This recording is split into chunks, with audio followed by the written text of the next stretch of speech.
Et salut à tous et bienvenue dans l'atelier de Wendy. Aujourd'hui, nous allons parler couture et on va réaliser ensemble un porte-monnaie en forme de chat. Et la bonne nouvelle, c'est que vous trouverez le patron dans le lien qui est dans la description pour pouvoir le télécharger et l'imprimer directement. Et le résultat qu'on va obtenir, c'est celui-ci, un joli petit porte-monnaie avec des jolies oreilles qui ressortent bien. Bon, la petite clochette toute mignonne, ça c'est mon style à moi. Un zip et des jolies finitions intérieures pour pouvoir y glisser des pièces et même une carte de crédit.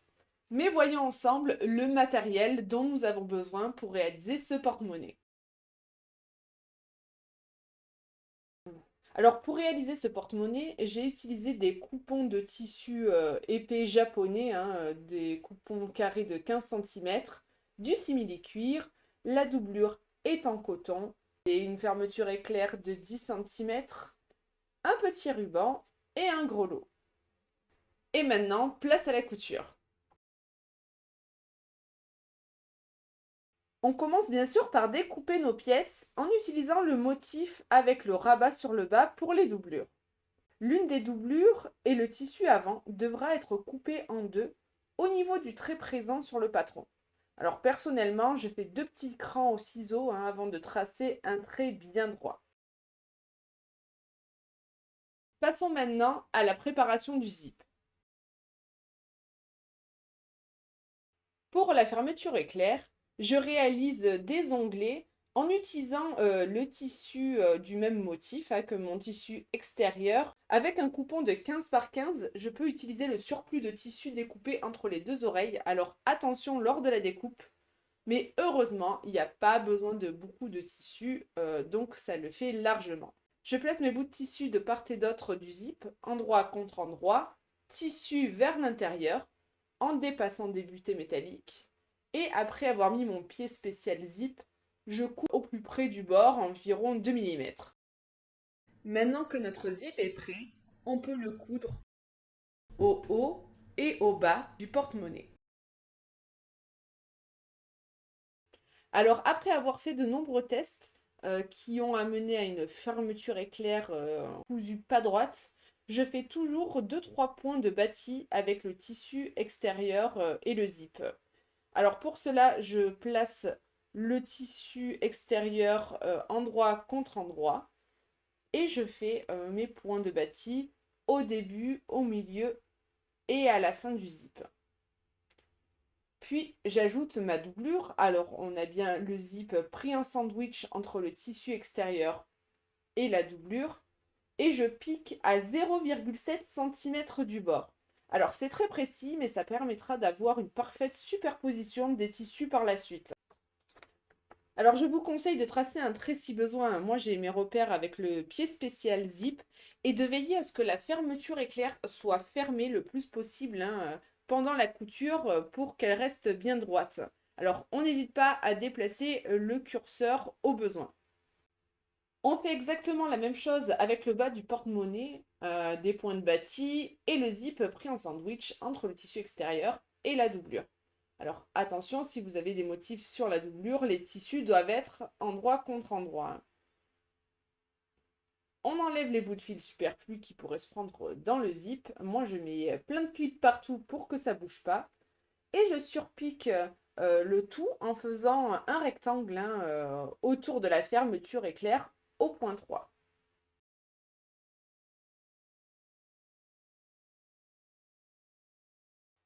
C'est à ce moment-là que je place mon petit ruban. Alors je coupe un morceau de 4 cm que je replie en deux et que je vais placer à droite de ma fermeture éclair en faisant un point de bâti au plus près du bord pour la fixer et pour que ce soit plus simple lors de la couture finale.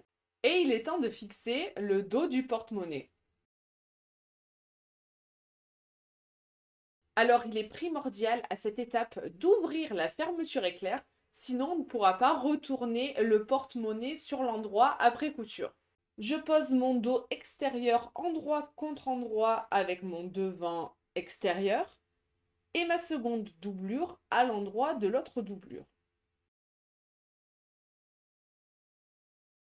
Et je mets des zips partout. Et si besoin, je redécoupe pour que les 4 tissus soient identiques et parfaitement superposés. Et c'est là que le tissu supplémentaire sur la doublure, au niveau du bas du porte-monnaie, entre en jeu. Alors j'y fais 2 entailles au ciseau sur 1 cm pour prolonger le rectangle que l'on peut replier vers l'intérieur du porte-monnaie. Cela correspond au début et à la fin de l'ouverture de la doublure par laquelle on va pouvoir retourner le porte-monnaie. Je commence ma couture au niveau de l'ouverture en bas en faisant un point d'arrêt et je couds tout autour à environ 0,8 cm du bord. C'est également une histoire de repère sur mon pied et je mets le point 3 car il y a quand même une belle épaisseur. Et au moment d'arriver de l'autre côté de l'ouverture, je continue ma couture sans piquer la doublure pour rejoindre mon point de départ. Je coupe les surplus de couture, je crante les arrondis et les oreilles pour que ça se retourne bien. Et hop, on sort le tout par l'ouverture de la doublure dans un premier temps. Et on retourne sur l'endroit par le zip. Alors on profite de l'ouverture pour bien placer les oreilles en poussant à l'aide d'un stylo ou autre pour qu'on ait de jolies finitions.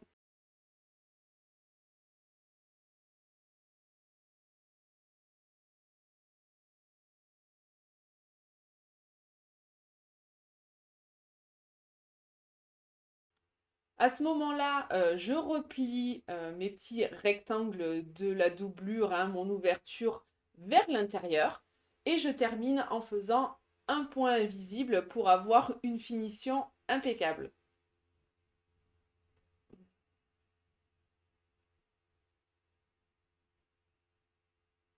Et maintenant, le moment que je préfère, je place le petit grelot au niveau du curseur de la fermeture éclair, ce qui apporte la petite touche kawaii finale à ce porte-monnaie chat.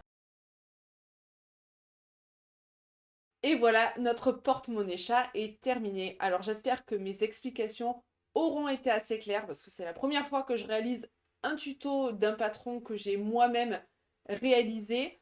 Donc j'espère que ça ira. N'hésitez pas à me poser des questions en commentaire si vous rencontrez des difficultés. Et si la vidéo vous a plu, n'hésitez pas à la liker et à vous abonner pour suivre d'autres aventures créatives. Et à très bientôt dans l'atelier de Wendy. Ciao ciao!